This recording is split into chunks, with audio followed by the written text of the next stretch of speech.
So on one of his visits that my dad came, he says, I was always waiting for that phone call of me telling him I was throwing in the towel, that I was giving up, that I couldn't do it. But you never called. I'm really proud of you.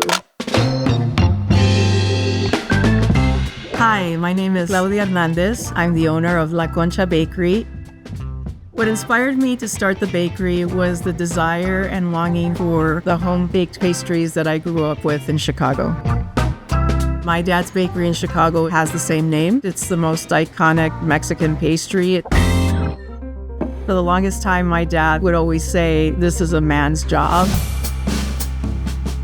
It's been nice to see my dad's perception change about the industry. All of his staff is female bakers and now realizes that it can be done by anyone.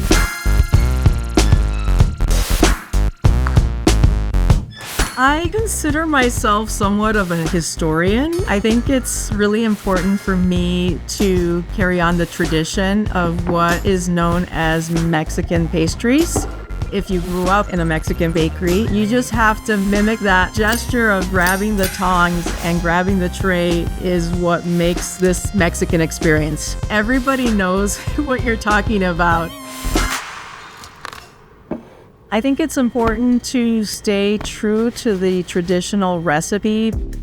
Nothing beats our basic ingredients of flour, eggs, milk, butter, sugar, and it really alters the taste of the product when we start changing it. And I've recognized at this point that when you do so, we're distorting the memory of what people long for. Nothing beats the taste of something that Grandma and Grandpa did.